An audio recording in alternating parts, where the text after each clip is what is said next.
Chess வரலாறு, வீரர்கள் மற்றும் போட்டிகளைப் பற்றி தெரிந்து கொள்வது மிகவும் நல்லது. இது செஸ் இம்ப்ரூவ்மெண்ட்டுக்கு அவசியமான ஒன்று. ஏனெனில் அது காலத்தால் சேர்க்கப்பட்ட அறிவு, டாக்டிக்கல் பேட்டர்ன்ஸ் மற்றும் நவீன விளையாட்டை உருவாக்கும் ஸ்ட்ராட்டஜிக் கான்செப்ட்ஸ் ஆகியவற்றுக்கு ஒரு வலுவான அடித்தளத்தை அமைத்துக் கொடுத்துள்ளது. சதுரங்கத்தில் எல்லோரும் ஒரே மாதிரி விளையாடிய காலம் அது. சென்டர் கண்ட்ரோல் செய்யாமல் வெற்றி பெற முடியாது என்று அனைவரும் நம்பிய காலம். ஆனால் அந்த நம்பிக்கையை உடைத்தவர் ஒருவர். அவர்தான் ரிச்சர்ட் ரெட்டி. இது ஒரு சாதாரண செஸ் வீரரின் கதை இல்லை, சதுரங்கத்தின் விதிகளை மாற்றிய ஒரு சிந்தனையாளரின் கதை.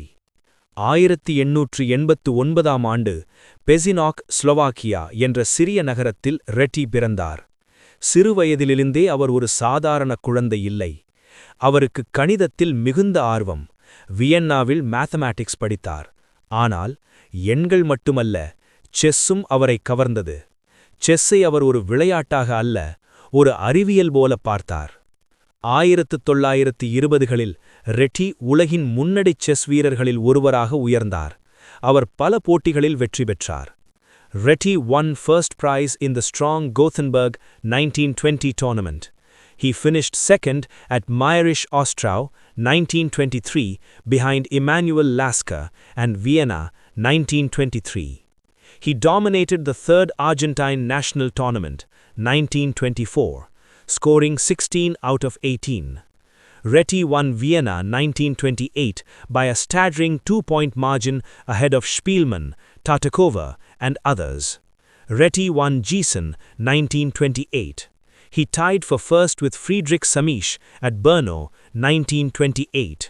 ஆனால் உலகம் அவரை கவனித்தது ஒரு போட்டிக்குப் பிறகு. 1924இல் உலக சாம்பியன் ஜோசே ராவுல் கேபப்ளாங்கா, அந்த காலத்தின் அசைக்க முடியாத வீரர். யாராலும் அவரை தோற்கடிக்க முடியவில்லை. ஆனால் ரெட்டி அவரை தோற்கடித்தார்.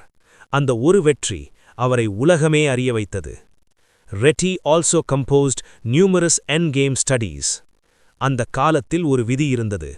மையத்தை பான்களால் பிடிக்க வேண்டும். ஆனால் ரெட்டி சொன்னார், அதை தூரத்திலிருந்தே கட்டுப்படுத்தலாம். இதுதான் ஹைப்பர் மாடர்ன் செஸ். அவர் உருவாக்கிய புகழ்பெற்ற opening, Reddy opening, night F3. இந்த ஒரு யோசனை சதுரங்கத்தின் முழு அணுகுமுறையையே மாற்றியது. ரெட்டி ஒரு வீரர் மட்டுமல்ல, ஒரு ஆசிரியரும். அவர் எழுதிய புத்தகங்கள் modern ideas in chess, masters of the chess board, இன்றும் உலகம் முழுவதும் படிக்கப்படுகின்றன. மேலும் அவர் ஒரு அதிசய சாதனை செய்தார். 29 பிளைண்ட்ஃபோல்ட் கேம்ஸ் ஒரே நேரத்தில். அது மட்டுமில்லாமல் அவரது எண்ட் கேம் ஸ்டடி இன்னும் சதுரங்க உலகில் புகழ்பெற்றது. ரிச்சர்ட் ரெட்டியின் தனிப்பட்ட வாழ்க்கை பற்றி அதிக தகவல்கள் கிடைக்கவில்லை. அவர் தனது வாழ்க்கையின் பெரும்பாலான பகுதியை செஸ்ஸுக்கே அர்ப்பணித்தார்.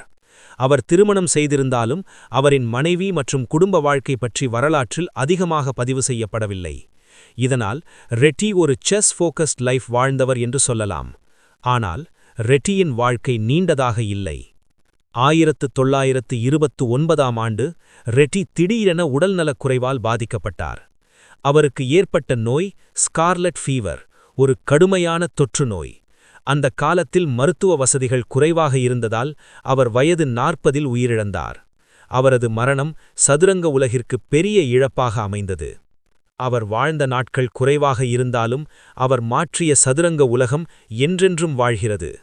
ஒவ்வொரு மாடர்ன் செஸ் கேமிலும் ரெட்டியின் சிந்தனை இருக்கிறது. விதிகளை பின்பற்றாதவர்தான் வரலாறு படைப்பார். அதற்கு சான்று ரிச்சர்ட் ரெட்டி. நீங்கள் ரெட்டி ஓப்பனிங் முயற்சி செய்திருக்கிறீர்களா? கீழே கமெண்ட் செய்யுங்கள். நன்றி.